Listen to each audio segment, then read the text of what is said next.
J'aime bien aborder les sujets qu'on n'a pas traités dans les 2 jours, parce que c'était 2 jours, il y avait plein de temps, mais on n'a pas tout traité. Il y a un point qu'on n'a pas trop abordé, qui est le fait qu'on fabrique un projet national.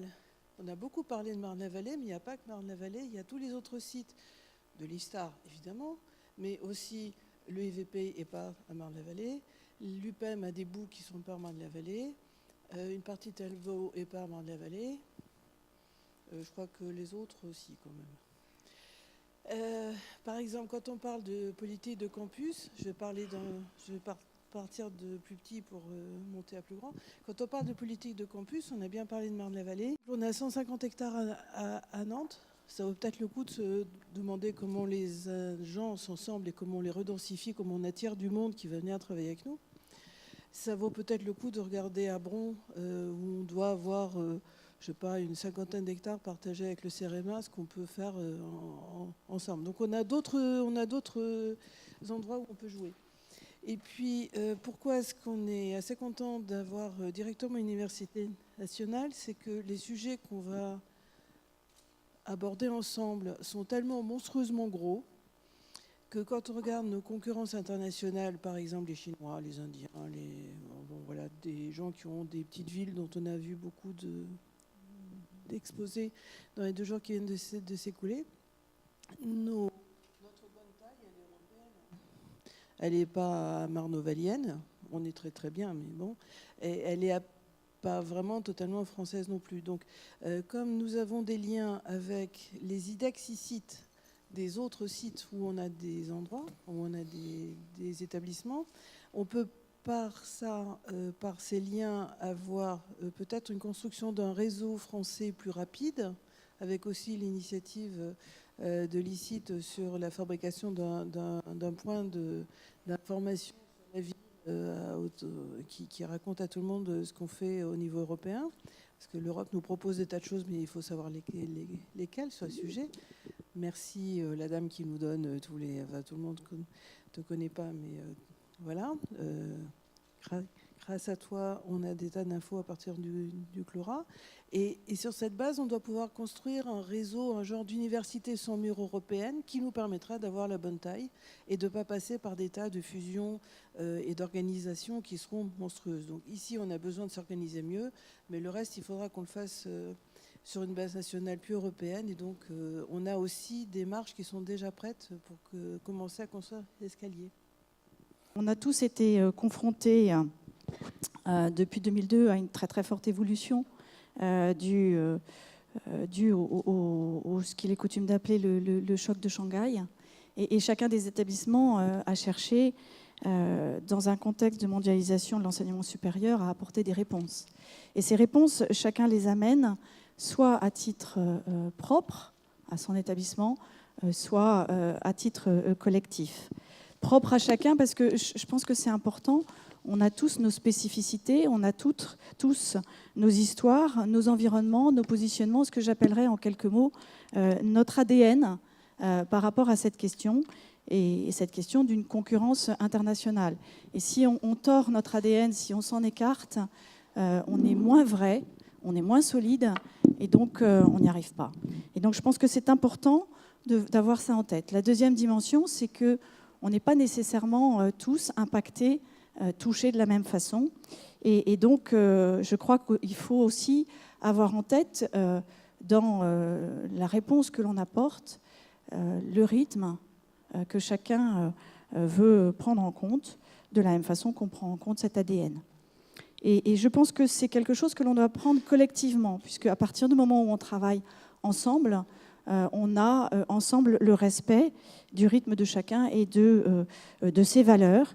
Et c'est d'autant plus facile que les 2 jours qui ont été passés, dans lesquels on a échangé, ont montré que nous avons des valeurs communes, nous avons des projets communs et qu'ils nous permettent d'asseoir le projet d'ICIT ensemble, parce que certaines de ces dimensions, certaines des actions qui sont portées par l'ICIT, elles ne seraient pas possibles individuellement. Ne serait-ce que quand on regarde la question des budgets. Je crois qu'on en a tous vu quelque chose dans les contraintes que nos budgets vivent les uns les autres. chaque année un peu plus. Donc, peut-être pour vous parler finalement de l'ADN de l'école, même si on se connaît bien tous, rappelez quand même, on a une école implantée depuis 20 ans sur ce site qui a noué les liens que vous connaissez avec les autres acteurs et qui rendent évidemment complètement naturel un positionnement sur la ville durable. C'est d'autant plus vrai que notre ministère s'est attaché à rassembler dans la durée et à grands coûts parfois de centaines de millions d'euros, Hélène en est témoin, d'importantes forces de recherche sur ce site. Il y a l'IFSTAR, il y a aussi, pas loin d'ici, le CSTB, qui a été un des précurseurs sur ce site. Et donc, je crois que défendre une position et un projet d'excellence sur la question de cette ville durable, c'est évidemment naturel. Et ça explique que l'école prenne toute sa part dans le consortium qui porte l'ICIT. Et l'école entend être très active dans ce consortium à la mesure de ses moyens. Il y a de nombreuses actions. Je crois qu'on a illustré par l'implication de l'école à travers les actions orientées recherche, formation, que ce soit sur les démarches qui ont été engagées sur le niveau licence ou que ce soit sur les appels à projets recherche qu'on a illustré et on continuera à le faire, cette implication. Je dirais quand même, vous le savez, ce n'est pas un scoop, et ça choquera d'autant moins au regard de ce que vient de dire Hélène sur l'échelle à laquelle on doit prendre en compte nos réflexions et notre projet, que ça ne peut pas être pour l'école exclusif d'autres implications, d'autres associations, notamment, ne serait-ce qu'en regardant les activités de recherche que porte l'école ou les activités de formation. Donc, parmi les autres regroupements avec lesquels l'école continuera à travailler, à collaborer, à renforcer ses liens, il y a évidemment PSL. Nous en sommes partenaires au travers d'une initiative emblématique qui s'appelle PSLIT, ou via l'École d'économie de Paris, dont on rappellera que l'École des Ponts est membre fondateur. C'est aussi le cas sur Saclay, avec l'École polytechnique. Je crois que je n'ai pas besoin de détailler longuement le rôle historique de cette association à travers notamment l'accueil des polytechniciens pour le parachèvement de leur formation, mais aussi à travers des labos de recherche communs. Et puis, c'est le cas avec Paris 6 sur certains masters. Voilà. Et donc, je pense que cette échelle internationale, elle commence évidemment à l'échelle nationale. Et on le voit bien, on ne va pas se priver de cette richesse, pas plus que l'IFSTAR ne va se priver de la richesse des établissements qui sont en province. Alors, quand on dit ça, je crois que ce qui me paraît important, c'est de réfléchir ensemble sur quels sont les facteurs clés de succès de notre ICIT. Je crois qu'il est essentiel de créer et de garantir les conditions d'une forte transparence sur les choix qui sont faits, sur les décisions et l'allocation des fonds, pour que ceci garantisse que le projet soit inclusif et qu'aucun de nos établissements ne se sente mis à la marge ou exclu. C'est aussi faire en sorte que l'ensemble des établissements se sentent à tout moment confortables dans l'initiative. Je pense que c'est une mission essentielle, et j'ai envie de dire c'est une mission essentielle de notre comité de pilotage, puisque voilà, c'est nous le comité de pilotage de l'ICIT. Par ailleurs, il nous faudra collectivement être vigilants. Ça veut dire quoi? Ça veut dire faire régulièrement un bilan lucide sur les projets. Je pense que voilà, il faut qu'on travaille sous la houlette de Philippe pour regarder le bilan des EUR, de NCU, et puis se préparer s'il doit y avoir une perspective de vague 2. Je pense qu'il faut qu'on garde, pour ce qui concerne l'école, dans les modalités de l'association de l'école, une agilité, une réactivité et des perspectives de développement qui se poursuivent pour l'école à travers ses partenariats industriels et internationaux. Je pense qu'il faut qu'on soit attentif ensemble, et ça je crois qu'on le partagera, à ne pas alourdir par la gouvernance ni nos budgets, ni l'administratif, parce que ça se ferait au détriment de la recherche et de la formation. Et je crois qu'à ces conditions, en quelque sorte, nous serons ensemble partie d'une équipe qui gagne. Je voulais, au nom de l'EIVP, d'une part déjà saluer la dynamique de ce projet ici, où le positionnement de l'EIVP au sein de cette initiative est apparu de manière quand même très naturelle, dans la mesure où l'EIVP constitue pratiquement un mini site en tant que tel, dans la mesure où l'objet même de l'école est de travailler sur la ville durable, et donc avec des activités de recherche qui correspondent précisément aux 3 axes de recherche qui ont été présentés hier par Cécile en particulier, et puis sur des axes de formation qui sont également des axes de formation qui sont sur ces problématiques de ville durable. Donc il y a eu vraiment un positionnement naturel de l'école qui était déjà associé à l'école des Ponts et associé à l'université Paris-Est d'aller plus loin sur cette problématique de la ville durable. Ensuite, je tiens à saluer également l'engagement de l'ensemble des personnes qui maintenant se retrouvent en tant que communauté pour travailler sur ces problématiques. J'ai eu l'impression, en retrouvant tout le monde hier, d'une communauté qui avait plaisir à se retrouver, à travailler ensemble et avancer sur les différents chantiers qui sont maintenant lancés, structurés et organisés. On va laisser Jean-Bernard éteindre son portable. C'est celui d'Hélène. Ah. D'accord. Pas de souci. Donc ensuite, je voulais également saluer l'ambition du projet. Donc Hélène et Sophie ont déjà parlé de cette dimension vraiment internationale du projet, mais cette dimension est maintenant également en train d'être vraiment appréhendée et comprise par l'ensemble des partenaires du projet, que ce soit les partenaires académiques, mais également les entreprises qui peu à peu maintenant réalisent que le caractère véritablement transformant de ce projet ici. Et donc la ville de Paris l'a souligné également hier, elle s'approprie peu à peu également ce projet et comprend qu'elle peut utiliser donc cette initiative et l'ensemble donc des établissements qui sont membres fondateurs de cette initiative comme un appui, un bras armé sur des problématiques de recherche pour transformer la ville. Et donc ce point-là me semble quand même extrêmement important également.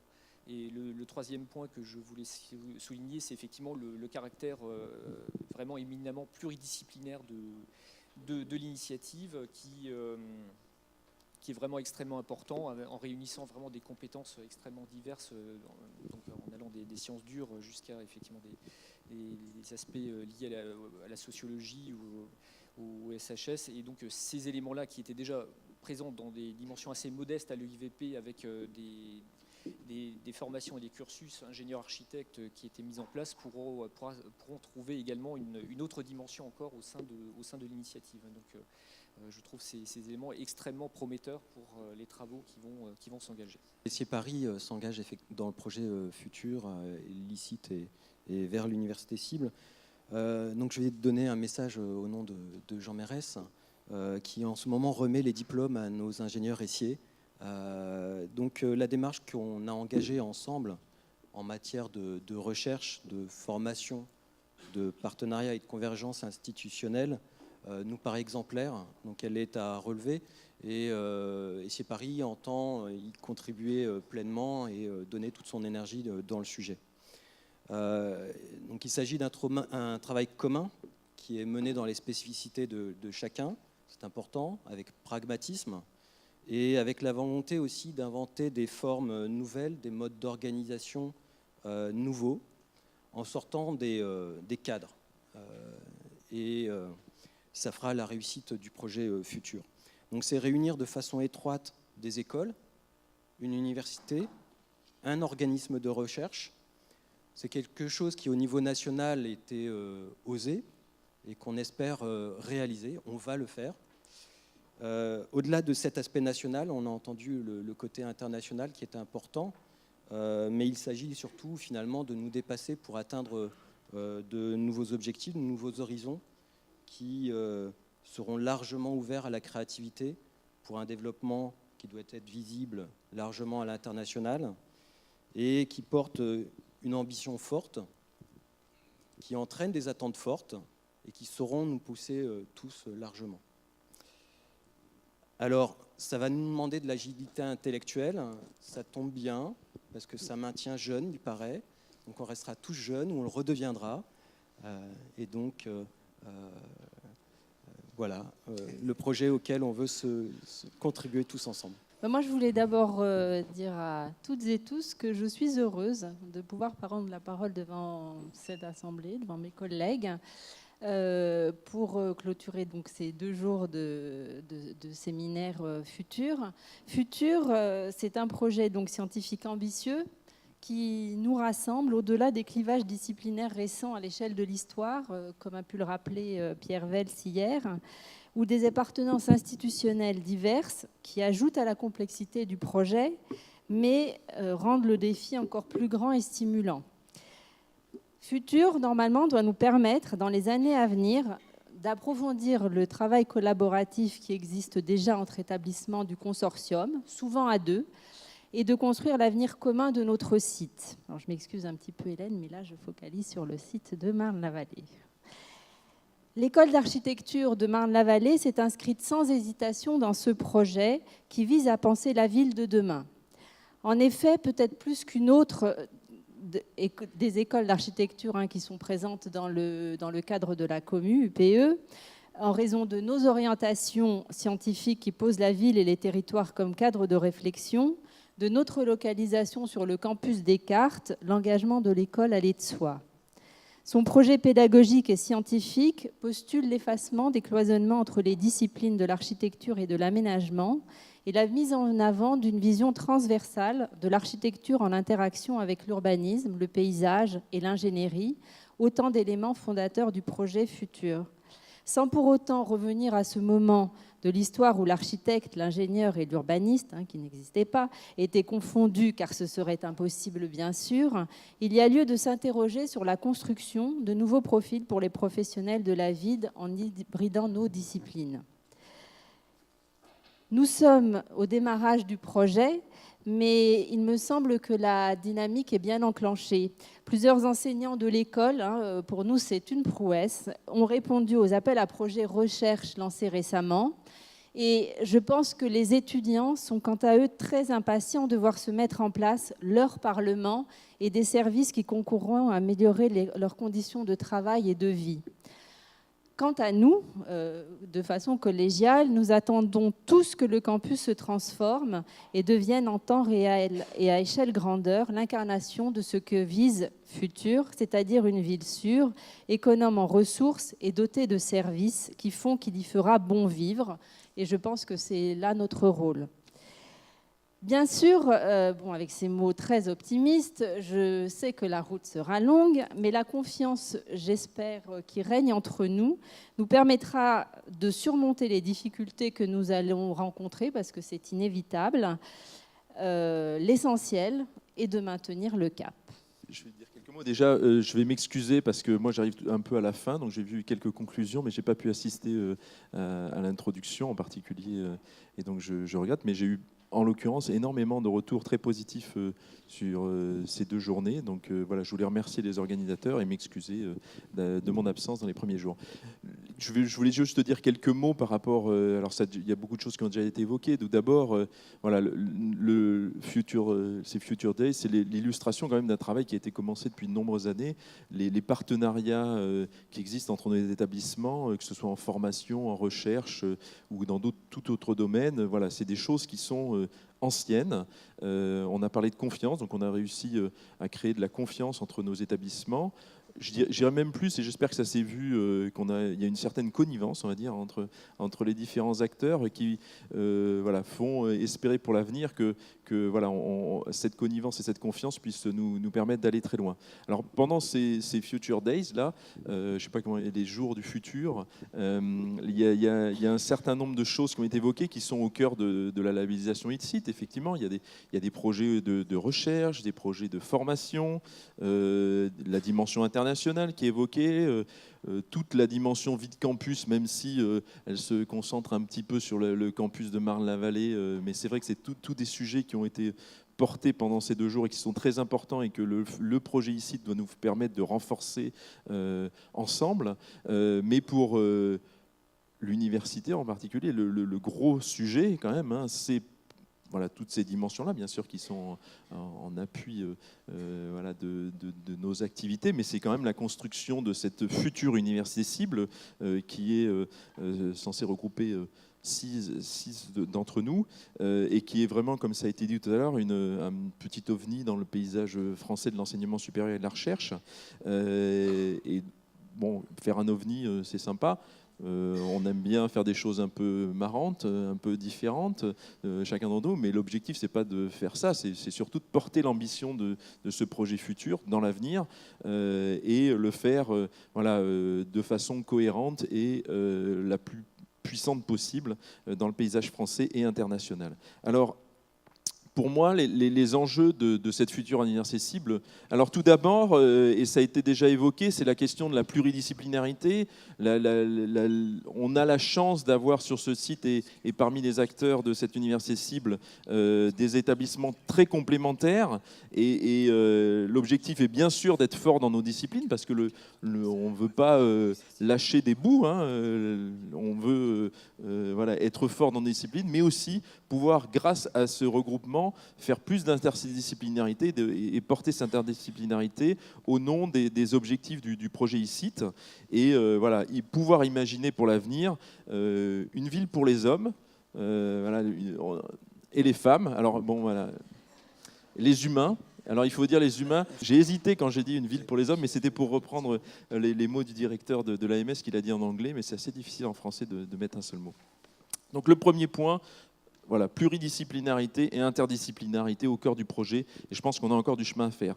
Deuxième chose, c'est sur les missions de l'université. Alors bien sûr, on rejoint les questions qui ont été amenées là, formation, recherche, voilà, c'est des missions assez classiques qu'on porte assez habituellement dans nos établissements, en tout cas les établissements d'enseignement supérieur et de recherche, mais voilà, il faut qu'on aille plus loin et pour ça l'IFSTAR a déjà une dimension plus forte, mais il faut surtout qu'on arrive à le préserver, c'est toute la dimension expertise, appui aux politiques publiques que d'autres établissements portent également, médiation des savoirs, débat d'idées. Je pense que les écoles d'architecture en particulier ont une vraie capacité à porter ce genre de choses et je pense qu'il faut que dans ce futur établissement, on aille plus loin que ce qu'on est capable de faire chacun d'entre nous séparément.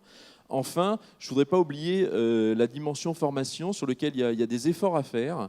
Alors, on a évoqué les questions de formation tout au long de la vie. Hein.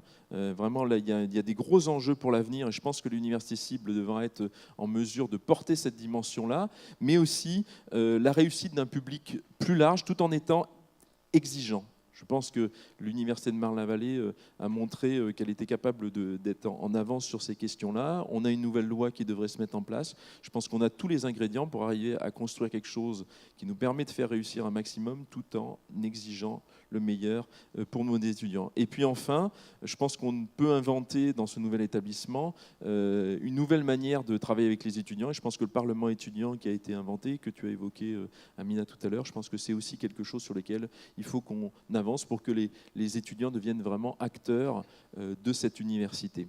Alors le dernier enjeu que je voudrais mettre en avant, c'est le lien avec le monde socio-économique. Alors bien sûr, tous les acteurs qui sont là ont l'habitude de travailler avec le monde socio-économique. Hein. Je pense que l'Université de Marne-la-Vallée est l'une des plus avancées dans ces domaines-là, mais je dirais que dans les enjeux qu'il y a, c'est pas tant le lien avec le monde socio-économique, parce que chacun d'entre nous sait le faire, mais c'est arriver à créer donc autour du triangle de la connaissance que maintenant en Europe, voilà, on met en avant, qui est formation, recherche, innovation, qu'on arrive à porter de façon cohérente avec les acteurs socio-économiques nationaux, internationaux, voilà, une vraie politique cohérente sur ces 3 dimensions de la connaissance que notre futur établissement sera capable de porter. Voilà, donc je souhaite que l'année 2018 nous permette d'avancer dans tous ces domaines. Voilà, merci à vous. Moi, je veux dire, bon, je parle au nom de l'ENSG, dont je suis le directeur. L'ENSG est un morceau de l'IGN, qui est l'Institut national d'information géographique et forestière. Voilà. Moi, je veux dire que nous sommes, quand je dis nous, c'est l'ENSG et l'IGN, ravis de participer à ce projet, à ce beau projet ambitieux, stimulant pour nous tous, et stimulant, je dirais, au sein des établissements, projet qui est à la fois scientifique, technologique, technique, sociétale. Ça, c'est vraiment quelque chose de très excitant. Le fait de pouvoir se rapprocher, pour moi, est extrêmement important parce que ça va nous permettre de répondre à des questions auxquelles on n'était pas capable de répondre individuellement. Je prends la question qui taraude l'hygiène sur la partie forestière notamment, c'est comment est-ce que les forêts vont s'adapter au changement climatique, comment est-ce que la ville va s'adapter au changement climatique. Ça, c'est des questions auxquelles l'IGN et l'ONG ne peuvent pas répondre tout seuls. On est une partie de la solution, mais on n'est qu'une partie de la solution. Alors vous me direz, on pourrait travailler en projet, bon, c'est ce qu'on fait, on a des projets partenariaux, on ne s'arrêtera pas devant des projets partenariaux en dehors du périmètre de l'université cible. Mais pour autant, les projets, ça a une vie qui est limitée, les partenariats, ça a une vie qui est limitée. Là, on est dans la question d'une co-construction, d'une coprogrammation durable. Et ça me semble extrêmement important. Et nous, de notre côté, c'est savoir, pour toutes ces questions, ces grandes questions fondamentales sur la ville, c'est quelle va être la place, quelles données on va avoir besoin, de quel référentiel géographique et forestier on va avoir besoin, de quelle technologie de la géomatique on va avoir besoin, de quel système d'information numérique métier on va avoir besoin pour être capable de pouvoir construire tous ces projets.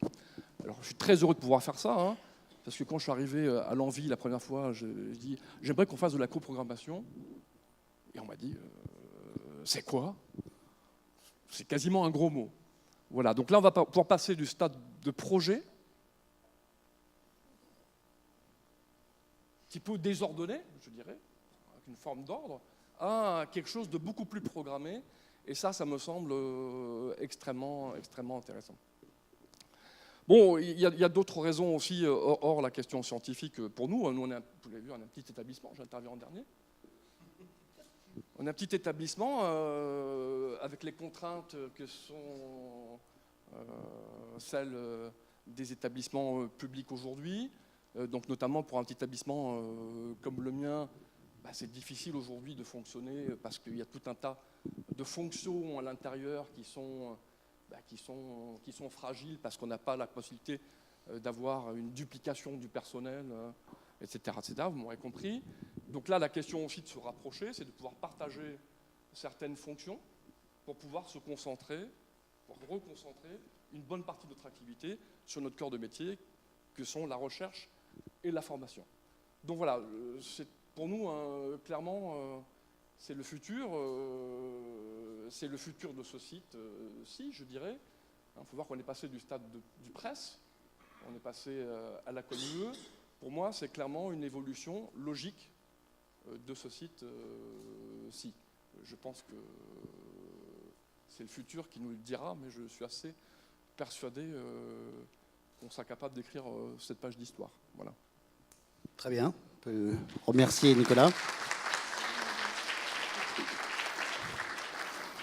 Voilà, on a tenu pratiquement nos délais. Nous avons 7 minutes de retard sur le programme initial. Pour remercier aussi les doctorants, les doctorantes. On parlait de l'éternelle jeunesse tout à l'heure. Le cycle continu qui nous ont accompagnés. Ils sont là. Vous cherchez du regard. Merci beaucoup. La parité est quasiment respectée dans cette intervention du soir, quasiment. C'est plutôt une bonne nouvelle.